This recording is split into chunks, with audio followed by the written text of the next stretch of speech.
এক সময়। এবং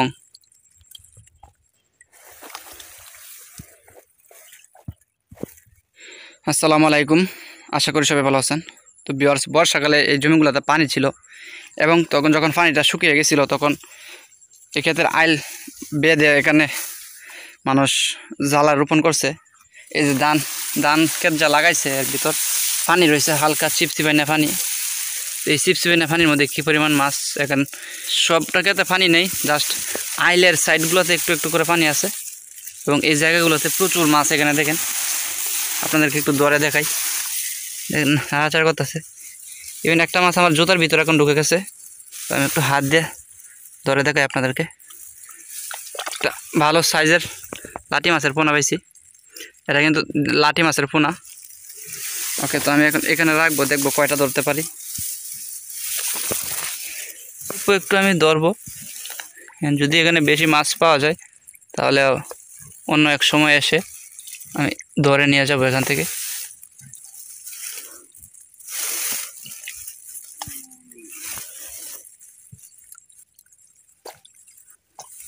আরও একটা লাঠি মাছ, সরি এটা হচ্ছে সাট্ট মাছ বলে আমাদের এলাকায়।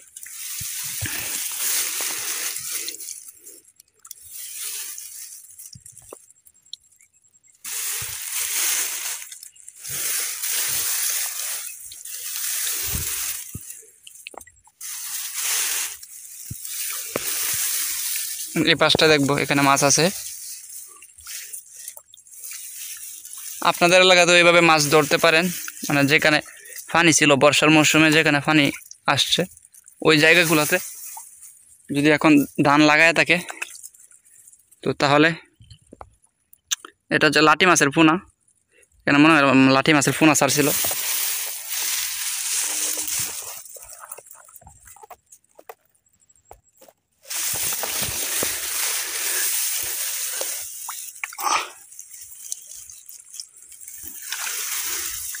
তো ভিউয়ার্স, মূলত অল্প অল্প ধান লাগাইছে যেসব জায়গাগুলোতে, এই জায়গাগুলোতেও। তো ভিউয়ার্স, যেসব জায়গাগুলোতে ধান লাগাইছিল এক সময় এবং এই জায়গাগুলোতে এখন পানি শুকানোর দিকে, তো ওই জায়গাগুলোতে চাইলে আপনারা ওইভাবে মাছ ধরতে পারেন। দেখেন কতগুলো মাছ ধরছি আমি জাস্ট একটু সময়ে।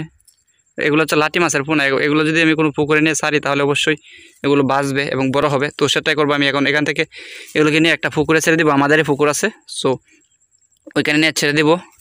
আমার জুতাটা এখন এখানে আটকে গেছে, কারণ এখানে একটু কাদা বেশি। গো, তো জুতাটা আটকে গেছিলো। এখন লাঠি মাছগুলোকে নিয়ে কোনো একটা পুকুরে ছাড়তে হবে। তো আপনারা সাথে থাকুন।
এই ক্ষেতটাতে পানি আছে এবং যে ক্ষেতের জমিগুলোতে পানি থাকবে এই জমিগুলোতেই মাছ পাবেন আপনারা।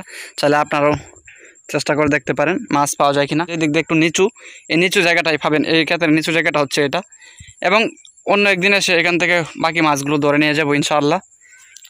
আর না হলে এখানে যদি মাছগুলো থাকে এমনি, তাহলে পানিটা শুকিয়ে যাবে এবং মাছগুলো মরে যাবে হয়তো। সো যাই হোক, আপনারা লাঠি মাছ বড় শয়তান এবং এখানে পড়ে গেছে। ওকে তাড়াতাড়ি নিয়ে যাই এগুলো এখান থেকে, নাহলে মরে যাবে আবার। ওকে সো ভিউয়ার্স, এখন এই মাছগুলো আমি ছেড়ে দেবো এখানে। এটা হচ্ছে আমাদের পুকুর। ওকে আলহামদুলিল্লাহ 60টা মাছ ছিল। সকলে ভালো থাকবেন, সুস্থ থাকবেন। আসসালামু আলাইকুম, আল্লাহ হাফেজ।